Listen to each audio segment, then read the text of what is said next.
समुद्र के किनारे एक व्यापारी का एक फार्म हाउस था। वहां के गौशाले में गायों के अलावा बत्तख, मुर्गियां और भेड़ें भी पाली जाती थीं। बड़े हिस्से में धान और सब्जियां उगाई जाती थीं। समस्या बस एक थी। हर साल तूफान आता और सब कुछ नष्ट हो जाता। व्यापारी ने बहुत से लोगों को काम पर रखा, पर सभी असफल रहे। लेकिन व्यापारी ने कभी हिम्मत नहीं हारी। आखिरकार एक दिन एक आदमी काम मांगने आया। उसका नाम था श्याम। व्यापारी ने श्याम को सब कुछ समझा दिया और पूछा, तुम कर पाओगे बेटे? श्याम ने उत्तर दिया, चिंता मत करिए, मैं तूफान के समय भी चैन से सो सकता हूं। व्यापारी समय समय पर फार्म हाउस जाते और देखते कि श्याम जितना आलसी दिखता है, वह उतना नहीं था। वह थोड़ा अजीब था, लेकिन अपने काम को अच्छे से करता था। फिर वसंत का समय खत्म होते ही एक जबरदस्त तूफान आया। व्यापारी अपने घर में बेचैन होकर सोच रहे थे कि उनकी गायें और भेड़ें सब नष्ट हो जाएंगी। तूफान खत्म होते ही वे फार्म हाउस की ओर रवाना हुए। वहां पहुंचकर उन्होंने श्याम को बहुत पुकारा।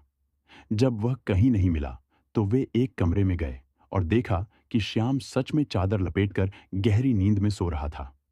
कई बार पुकारने के बाद भी जब श्याम नहीं उठा, तो व्यापारी फार्म के अंदर गए। अंदर जाकर वे हैरान रह गए। उन्होंने देखा कि धान के भंडार को मोटे प्लास्टिक से ढककर रस्सियों से कसकर बांध दिया गया है और पत्थरों से दबा दिया गया है। बत्तखें और मुर्गियां सुरक्षित थीं। केवल कुछ पेड़ तूफान में गिरे थे। तभी व्यापारी को श्याम की बात याद आई। चिंता मत करिए, मैं तूफान के समय चैन से सो सकता हूं। अब उन्हें श्याम की बात का असली मतलब समझ में आया।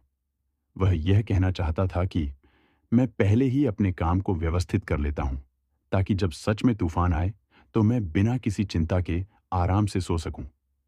यह कहानी हमें यह सिखाती है कि यदि हम अपने जीवन को हर दिन थोड़ा व्यवस्थित करते रहें और अपने मन को अनुशासित करें, तो जब जीवन में कठिनाइयों और समस्याओं का तूफान आएगा, हम भी शांति से और आत्मविश्वास के साथ उसका सामना कर सकेंगे। श्याम की तरह हमें हर समय तैयार रहना चाहिए, ताकि जीवन की अनिश्चितताओं से घबराने की जरूरत न पड़े। क्या आप अपने जीवन को इस तरह व्यवस्थित रखते हैं कि मुसीबतों के समय भी आप चैन की नींद सो सकें? अगर हां, तो कैसे? और अगर नहीं, तो आप इसमें क्या सुधार करना चाहेंगे? अपनी राय नीचे कमेंट बॉक्स में लिखें।